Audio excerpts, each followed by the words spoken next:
Welcome to FFC Top 3, a show where we, your FFC hosts, count things down from 3 to number 1. Maybe one of these times we'll go backwards, but I still like the countdown thing. It does kind of feel like you're in trouble a tiny bit, like your mom's counting you down because you're... Anyway, this week, we're doing top 3 spicy foods, and our special guest joining us this week is Mr. SaintsWorkshop. Hello there. A gentleman who is very good at 3D printing and painting Destiny weapons. You put up, I think you have it pinned right now, your Thorn that you just recently finished. Yes, that's the one that looks the best in pictures. It looks awesome. It looks super awesome. Not structurally stable, but looks good in pictures. Well, there you go. You don't want to... Would you use it for a cosplay, or would you have that kind of be one of those? It's just good in a box on the just a glass box. Just don't breathe on it, kind of thing. I would have to re-glue it together if I wanted to do that, but... Gotcha. Well, this week, Blue, I'm going to make you go first. I'm going to have Saint go second, and I, as always, will come up at the end with our top 3 spicy foods. So, Blue, what is your number 3? Mexican food. So, fajitas, enchiladas, in general. All of them? All of it? Yeah, because that's the only good stuff. If it's not spicy, it's not Mexican food. But Tex Mex, I guess, technically. Okay. Is there any particular thing in Tex Mex that you are like, that is what I will order if I see it on the menu? Generally speaking, I usually go with chicken enchiladas with sour cream sauce. It depends on the restaurant though, because like there's a restaurant called Chewy's that's especially prevalent down in the Texas area. And they have like Southwest fajitas, which is basically blue corn tortillas that are stacked instead of wrapped, and then they put an egg on top of it, and then they put a green chili sauce on top of it. It's got a pretty good kick to it. They also have what's called the Chicka Chicka Boom Boom, and it is it's a giant chicken enchilada. And then they have what's called their Boom Boom sauce, which is basically they make everything in house, which is really cool, and which also means it's delicious. But it's like it's already pretty spicy, but then you throw the Boom Boom sauce on it, and it's just, oh my god, it's just perfect. You can't feel your face afterwards. It's so good. The Boom Boom sauce. Yeah. So the enchilada is called the Chicka Chicka Boom Boom, and it's like it's. This restaurant is tongue-in-cheek. It's just one of those... I gotcha. Most Tex-Mex restaurants are like that. Like, that's kind of the thing. But the reason it's called that is it's a chicken enchilada. It's a giant chicken enchilada. And then they are known for their different sauces, or their salsas. And one of their more infamous ones is called the Boom Boom sauce. And it's basically like... It's almost like a queso-esque sauce, but it's basically one of their it's on the spicier end. They also have a spicy jalapeno ranch sauce, so if you mix the two of them, that's really good too. Okay, I'm just still stuck on the name, but yeah. Oh yeah. No, it takes awesome. It's one of those things where it's like the first like 10 times you order it, you're like, I'm just like the chicken boobs, please, and it's like, and the waiters just love like it's so funny because you can tell how many times someone has ordered it, because there used to be one up next, like right down the street from our house, which was really dangerous because my son and I, that was our favorite place, and we would like anytime my wife was like, hey, where are we gonna go? Not Chewy's. And it was like, we don't know, we don't have any, that's our only answer. But it was so funny because like you could tell the people who hadn't been there and the people who were used to it, because the people who had been there, they'd be like, I'm gonna have the chick, and the waiter's like, the Chicka Chicka Boom Boom, and they're like the Chicka Chicka Boom, but like make it really loud. It was just freaking hilarious. But yeah, no, they do like stuff like they do free nachos like all day Sunday. Usually, I think a lot of them will do that. So they have like a nacho bar that you can go in, and if you're in the bar, you can just go. And so like the little one, Minion, he would just die of happiness. And it's Tex-Mex chips, so it's the free tortilla chips. They're just like crack. You just eat like 5 baskets and you're like, where did they go? when they have way too much sodium on them and everything, all the salts. And... No, see, the thing is you don't want to get too much salt on them because then you have to drink your weight in water, and that fills you up faster. So you want to get light salt. Okay. Going in with the pro strats. Yeah. Well, it's not like I grew up eating Tex Mex. Well, it's one of those. I can definitely vouch for Chewy's. I got one pretty close to me. And oh my God, you're so lucky. If I wasn't working most evenings, I would spend way too much time there. That's funny. It's so what would good. be your number 3? My number 3 is like the bacon cheddar fries you can get at a bunch of places. There's a restaurant here that takes them and then makes the cheese with Frank's Red Hot. Nice. So like buffalo bacon ranch fries. Oh, they're so good. I have to avoid that place, or I wouldn't have any money. Gosh, that sounds delicious. And also, that sounds. Oh God. Ooh. It also made me happy I didn't put Tex Mex as my third pick. Right. Can't double up on the same stuff. I mean, you can. It's Tex Mex. You can always double up on. There's so many options in Tex Mex. Like 3 things on my add-on list are Tex Mex, or if you like, I'm gonna go with more traditional Mexican food as my number 3, and it's because the area I grew up in, Kansas, was very, very Hispanic heavy, and so we had some real good tamales. And we would sell them. Like, people would sell like burritos and stuff like that just all the time. That's what the sporting teams would sell to raise money for like shooting jerseys and stuff like that. So we sold tamales, and a real good red tamale that it almost is so hot that it hurts you instead of you can't taste it, kind of thing. Like, it's just on that borderline. Oh, it's so good. Correctly made is what I'm hearing. Yeah. Well, that and just it hurts going in, but it hurts worse coming out, kind of tamale. Those are great. Those are perfect. It's funny story.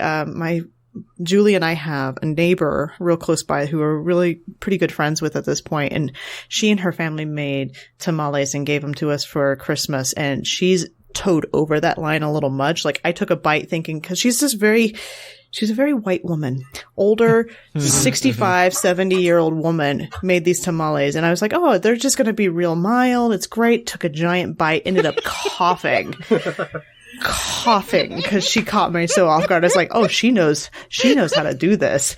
Got it. Gotcha. Approach with caution. There's a Green found the armadillo toe. I did. There's a taco trailer right down from my house, and I don't go there anymore because I bit into a taco and just about keeled over and died. Man, taco trucks are like that, though. You find one, and they're like, it's like, oh my gosh. It just depends. Funny. It really depends. Like, there's a joke of going into an Asian restaurant or like even good like Middle Eastern restaurants that have some spice and heat to their stuff, and you have to give them levels of, do you want American 3, or do you want Indian 3, that's or my what? Next Where are we one, going? Actually. That's really? One, yeah. There you go. Go for it. So we have a Thai food place that's in the area, and they have they're kind of like a fusion. Like they're not, but they are. So they have this thing that they call Robin Hood ribs, and basically what they do is they take a rack of ribs and they marinate it overnight in their own spice blend. But it's like all Thai spices, and then they take all the excess and they put it in a sauce that you can get on the side. So it's already kind of pretty spicy just in general. And then you get the spice, like the sauce, and that's their like, would you like it? So they do 1 through 5. And it's gotten to the point where it's like, I'm pretty good with like 3.5 to 4, but anything above that, you can't feel your face. Like, I am not joking. They accidentally gave me a 4.5 one time, and I like, oh my god, I died. Like, I ate it. I made it through, but I really It's it was. I didn't have any sinus problems for the rest of the month because I didn't have a sinus. Like I was like, it was gone. Like I had just burned I was like, so, but oh gosh, yeah, Thai food. And then we just found there's a place that literally just opened last week or the week before last. That's right down the street from us. It's same type of thing. They do their own, like they have their own type of style of different traditional dishes, but like their own kind of take on them, which is like awesome. Like you just go in and you can talk, right to the owners. It's a very small place, and they're the exact same. They're like, "How spicy do you want it?" And I'm like, medium. They're like you medium or like us medium? I'm like, yes. Like I don't know. Like there's such a big difference though. There's like if you're not used to eating spicy food all the time. Oh yeah, no, not, yeah. Oh my well, gosh. And that's the thing is like, so there's actually a good number of Thai food places in like the KC area. We had one that was called the Thai Place, and that was one that literally they did 1 to 10, and if you hit above like probably 6 and up, you were gonna be in pain. And I was friends with someone who he always got like 9. And it was like watching him eat it. I'm like, okay, look, I liked spicy food, not that much. Like when it causes you like obvious physical pain, I'm like, because there is a point at which you can't taste anymore because you're in so much pain. Right. But yeah, no, it's gosh, Thai food's so much fun because like especially if you can get like if you have to go a couple times, I find, to kind of get a feel for it. And you also have to be careful because if the elder generation is cooking in the back, they will kill you. They will kill you. I've noticed like because Bangkok Pavilion, they'll do like they have like their grandma will cook in the kitchen, and I've gotten to the point where I sometimes will ask, I'm like, who's making the ribs, and they're like, oh, grandma. And I'm like, okay, let's do it 3, and if it's anyone else, I'm like, okay, let's do a 4, like because someone's definition of a teaspoon is so much. You want to talk about taking a bite out of something and be like, oh no. I have a Hispanic coworker of mine. She brought tamales that her mother made, and I was like, oh, these look great. Can I have one? She goes, you're a little pale for these. And I'm like, excuse me? And I ended up trying one. It was hot, but I could handle it. And I was... Oh my gosh. She keeps bringing that up every time. You turned red when you ate it. Yeah, gosh. That's, I don't know. And, I mean, you can kind of tell that all 3 of us are from the Midwest. I mean, we have a lot of Mexican food or Tex Mex inspired answers so far, but what do you think, Saint? What's your number 2? I'm going to go for a pretty generic answer on this one and say, like, habanero hot wings. Okay. I mean... Like Buffalo Wild Wings, hot wings kind of thing? The one I get the most is Wingstop, and then I have a couple of family friends that make them themselves. Those are the best, but I'm not living around them at the moment, so Wingstop will have to do. Wingstop's an interesting little place. I haven't gotten the hang of whether or not I haven't decided if I really like them or I really don't, because there's a place in town that does just homemade wings, which are amazing. Like, I will forego any other food and just eat hot wings for dinner. No fries, just hot wings at this place. But there's a semi-local place here that everyone loves. But I went there twice, and both times I got burned with wings that taste like they've been sitting there all day. And I decided I'll just get, Wingstop's not the best, but it's consistent. So I just stick That's with true. They're a bit of a chain. There's one here in town where I'm at in Colorado. Yeah, there's like 3 in the town I'm in right now. And nice. There's one we don't go to because the wait's always like 45 minutes, but... Yeah, good food. It's the furthest away. So, no, it's just because they only have like 2 people in there working at once. Oh gosh, yeah, that can be rough. My number 2 happens to be kind of a cheat. It's a kind of a catch-all, kind of like Blue did with the Tex Mex thing. And it is anything with green chili on it. Or like in a drink. I've had a green chili margarita that was amazing as well. But like a green chili, there's a burger at the same local joint that does the hot wings called Date Night Burger. And what it is it's a hamburger patty with date puree, green chili strips, and goat's cheese. And it is so good. It sounds weird. It sounds super weird. But it is delicious. If you like a little sweet and salt and spicy, I would totally it's amazing.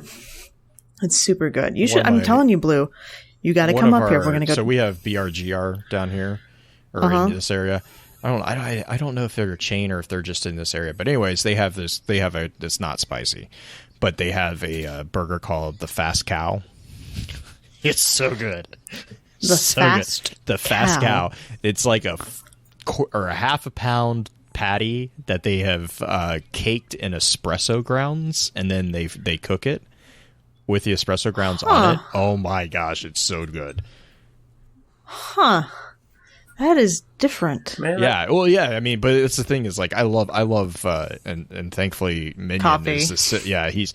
Well, yes, that is accurate. But I also love, like, trying like different things. Like fusion is like really kind of one of my big things because I just like the combos, like the new combos. But yeah, BRGR is a pretty interesting place. That's cool. Y'all are a lot more adventurous with y'all's burgers than I am. I like a good like chili cheeseburger like anybody else though, but it's just kind of fun to try something that's and to be honest, I did not order this without having ever tried it. Julie ordered it. She's way more adventurous than I am, and I just stole some food from her one night and discovered that I actually liked it. So adventurous. It's fine. The most adventurous I've gotten with a burger gave me palpitations. is like the most adventurous I've gotten with a burger is like the burgers where you get the patty, cheese, bacon, and an egg fried on top. So I'll do that. The Good Morning Burger. Yeah. Oh, those are delicious. BRGR has those too. Yeah. Nice. All right, Blue. We're down to number ones. So I'm gonna cheat. My number one is actually not a food item. Well, it is a food item, but it is a liquid. It's called the salsa. No. Oh gosh. So I'm looking up the Fast Cow to send it to the chat. I literally just blanked on this. Wee Bit Naughty. It's a coffee that actually they make at a local. So there's a locally owned coffee shop that's right down the street from us, and they have a coffee that says, or it's called Wee Bit Naughty, and it is a latte that is made with a simple syrup that they make in-house. And what they do is they take they make their own simple syrup, and then they steep for about 12 hours. They steep anywhere from 15 to 20 habanero peppers in the simple syrup. Jesus. And so like all the I was talking to him because I was trying to get I've been trying continuously to get them to sell me a bottle of the simple syrup. They won't do it, but they told me how to make it, and they're like, yeah, just make sure you're in a place that's really well ventilated. Right. Because the stories that they have of like when someone's making it and they forget to open the window. Oh my God. But it's like, so anyway, so like I usually try to get I've been trying to cut back on milk consumption, so I usually get coffee with oat milk. I made the mistake of getting this with oat milk. So if you're ever in our area, don't oddly do sweet. that. Don't. Oh yeah, no, I love oat milk. The problem is oat milk does not cut spice the same way as cow's milk. So you will die if you drink the Wee Bit Naughty without like actual milk in it, because that's what I found out. It was oh my gosh. That's kind of funny. I kind of want you to try it with almond milk, and then I want you to try it with soy milk. And then I just want to kind of watch. Soy milk. I'll try almond milk, but soy milk's just water. Skim milk? No, that's milk that lies. Skim milk is I have words that I'm not allowed to say on the podcast because we don't have Rick on with us. But what's the Ron Swanson quote about skim milk? It's like water lies. I think it is. I think it's milk that lies. I remember hearing it. I was like, yes, exactly. That's exactly what it is.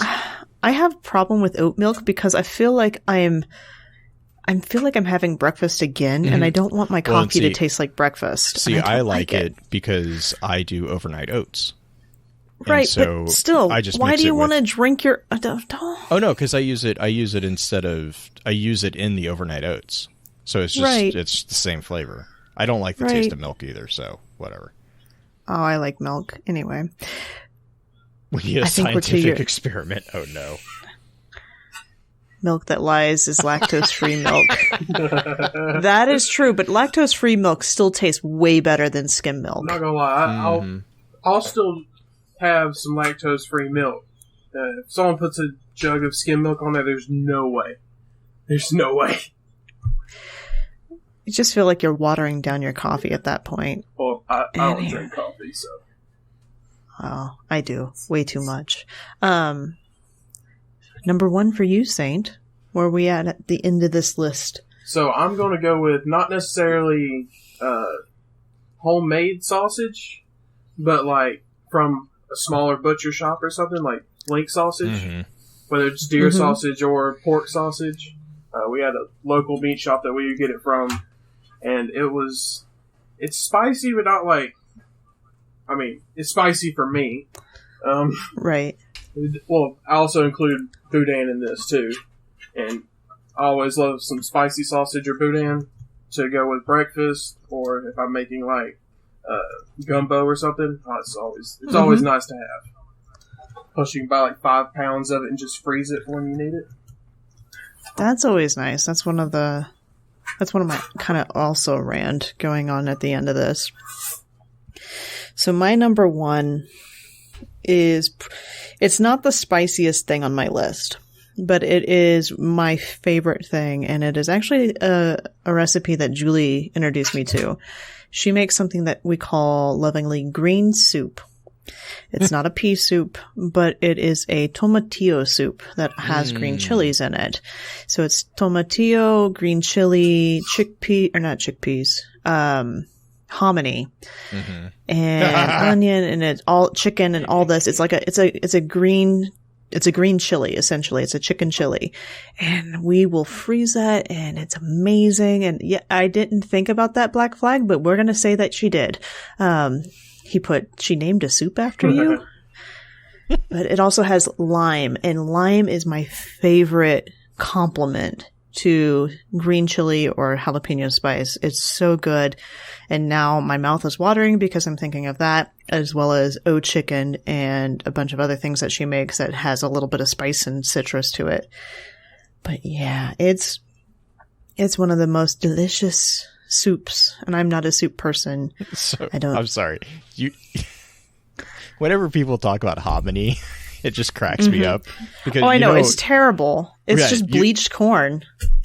Well, you know what you use hominy for? Use it to kill rats. Right. Because you soak it in lye. Right. I'm aware. Okay.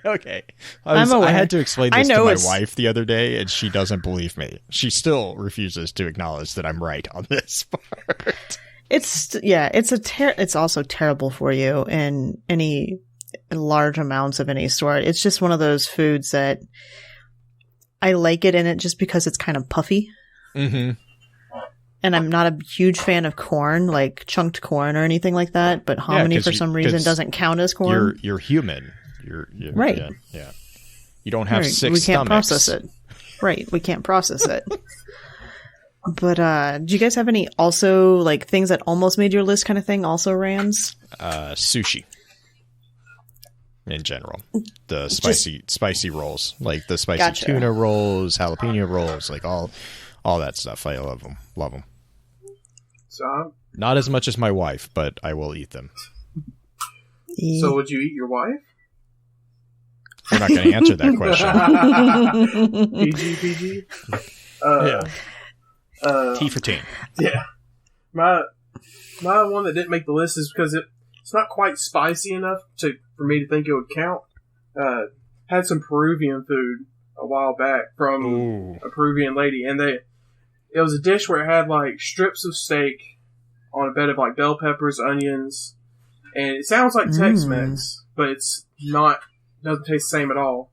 And it also has like potato wedges that are cooked in the skillet with it, and it's more of a sweet heat kind of thing.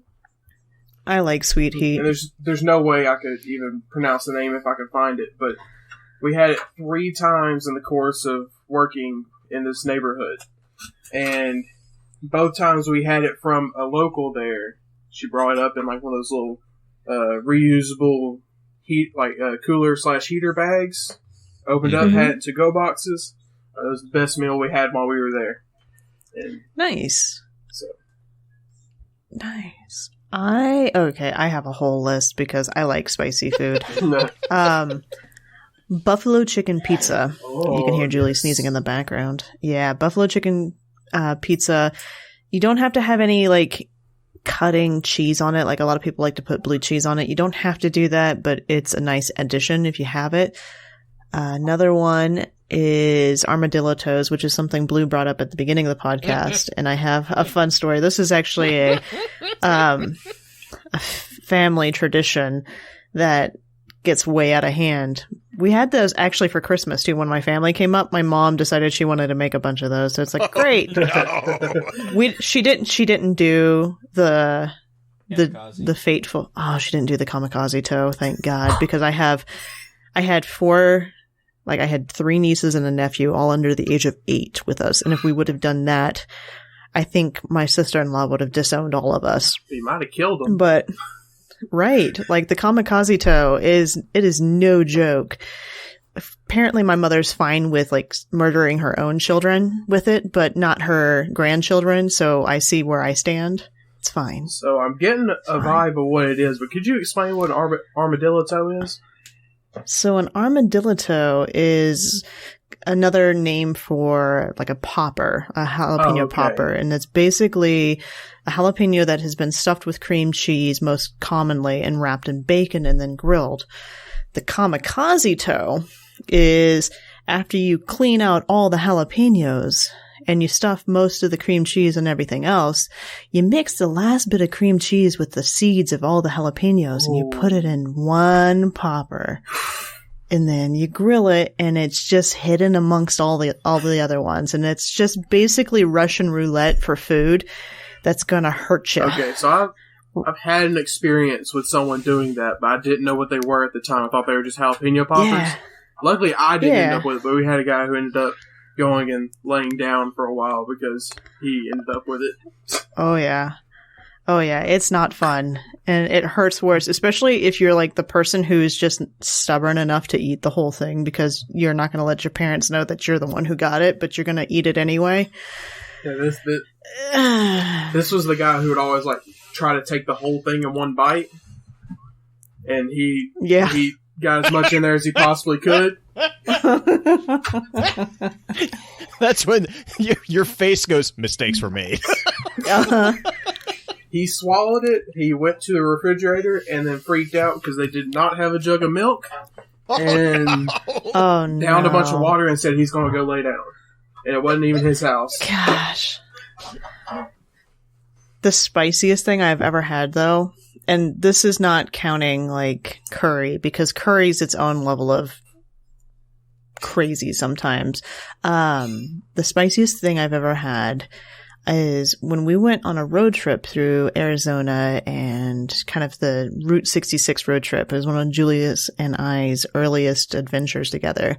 We stopped in a ghost town in Arizona called Jerome.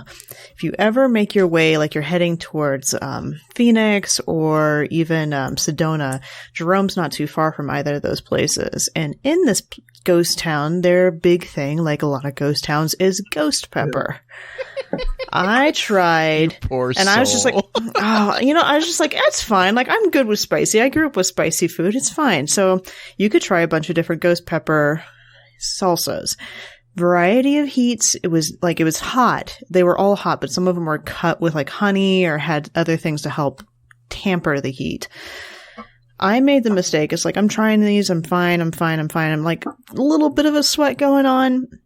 And then they had just the pure liquid sin ghost pepper salsa. And I kid you not, I took the chip and I just dipped it in the side. Like, I didn't get a whole bunch of it on the chip because I'm not suicidal. I just dipped it in. And so the glistening of the chip was all that was the sauce. Tried it and I was coughing and crying for the next hour. And we had a wait to get into the restaurant of 30 minutes. And I had to beg the waitress to let me just have some water or milk or something because I was still crying and my sinuses were completely cleared out. So if you ever make it to Jerome, go up on the little, it's a raised street. Like the streets are switchbacks. So it's like the second street up. There's a shop that sells ghost pepper salsa and just try the pure ghost pepper sauce. Well, holy God. You're not making a good ad for this right now because I doubt I'm better at taking spicy food than you. So. No, see, here's the great thing about spicy food, though. You'll be fine. It gets your adrenaline running, and you burn extra calories with it because you're sweating everything and trying to get it out of your system so stinking fast. It's great. See, I'm the guy who's been lucky enough to have someone else in my group at all times that is the one who does that first. So I know not to. So who's going to be the sacrifice today? Not me. I mean, I never volunteer anybody. They volunteer themselves, so it's not my fault. What doesn't kill you makes you stronger, right? I don't think that's how it works. I'll just stay at the strength I'm at. Yeah, it's fine. It's fine. I've survived. I may have lost a few brain cells in the process, but I'm here. Well, you got hundreds of them at least. I mean, we'll say that. All right. Unless you guys have any other ones you want to add to it, since I kind of took over the last bit of the podcast for this one. I'm good. Nope. Cool. Well, that's going to wrap this week's top 3. Thank you guys for joining us. And as always, hit us up on Twitter with your ideas for top 3s. They're always kind of fun. I do like doing the food ones, and I know everyone was giving us grief because we were doing a food top 3 every week for a while. I like it. It's easy to talk about. It's something that's relatable to all of you guys and things that you guys can go and find. But hit us up on Twitter, hit us up in Discord, email us at focusfirechat@gmail.com. And remember, everybody loves the list.